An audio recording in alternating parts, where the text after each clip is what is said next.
Well, July marks 33 years since the American with Disabilities Act was signed, which helped push the nation to prioritize disability rights. And although great strides have been made, New Yorkers are constantly fighting for universal access in all aspects of life, including the subways. Fox 5's Chris Welch takes a closer look at how elevators play a key role for those with mobility disabilities. Subways are like our pride and joy. The New York City subway has been called the Great Equalizer.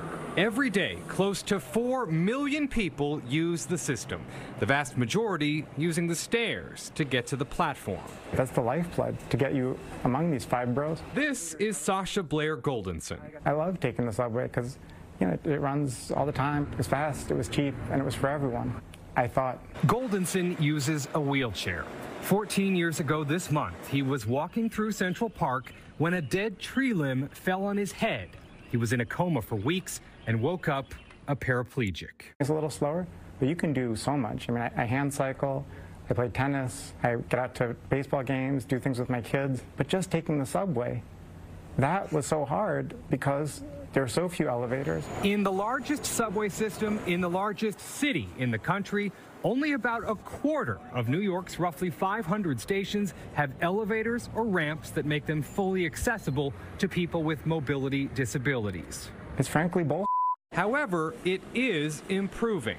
A judge recently gave final approval of a settlement to 2 class action lawsuits alleging the MTA and the New York City Transit Authority discriminate against people with mobility disabilities. The biggest win, advocates say, is the fact that the MTA is now required to make sure 95% of stations have elevators by the year 2055. And yes, that is more than 30 years away, but Goldenson says it is still a huge victory. Yeah, that's a long time. I may not be here. A lot of people aren't going to be, but it's for the next generation. But the settlement also lays out benchmarks for progress. For example, by 2035, half the stations must have elevators. That is a big deal. This settlement absolutely represents a commitment far beyond any that the MTA has made in the past. Rebecca Rogers is an attorney with Disability Rights Advocates, which brought the lawsuit. This settlement will dramatically increase the accessibility of the system as a whole. And it will dramatically increase the amount of monetary investment that is being put toward subway accessibility. But the elevator issue does not end there. Just building them isn't enough. They have to work, and they're always out of service. These are just some of the photos Goldenson's taken of elevators that don't work. We see these yellow gates at broken elevators way too often. More than 30 stations are out on an average day.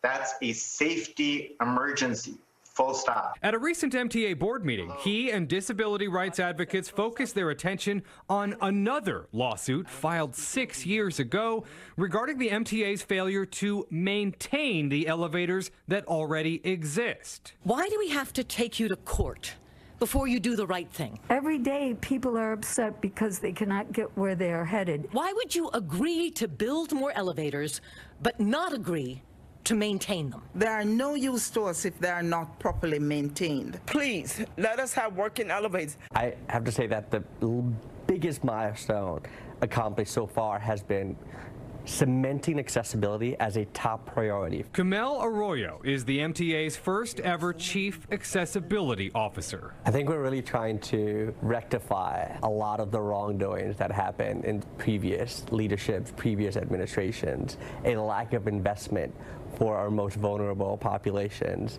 and our riders with the highest needs. What it sounds like I'm hearing is you're conceding the MTA has dropped the ball on this. Absolutely, no denial.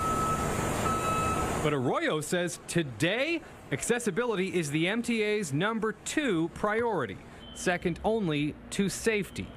In regard to the settlement that will require 95% of stations to have elevators by 2055, Arroyo says it's a vote of confidence from the disability community.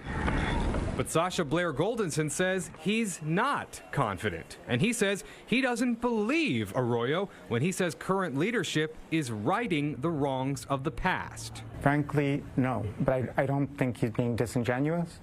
But I think it's talking the talk. He and even Jana Lieber don't have the power to walk the walk. He says if they're ever going to see elevator maintenance improved and for accessibility to truly be a priority, the governor needs to make it one. He says they've requested meetings with Kathy Hochul, but so far have been unsuccessful. Whoever's in that governor's chair controls the whole show. This can be a huge win for her. This can be a huge win for all of us. In a statement, Hochul said in part, no New Yorker should have to worry about whether or not they can safely access public transportation. She also says her administration is working to make sure New York State is accessible to all. But when asked directly if she would pledge to make elevator maintenance a priority, her spokesperson declined to answer. But Goldenson still has hope that one day the subway system will serve all New Yorkers. When it doesn't work for everyone, and it hasn't yet, it's a vulnerability for the city as a whole. Chris Welch, Fox 5 News.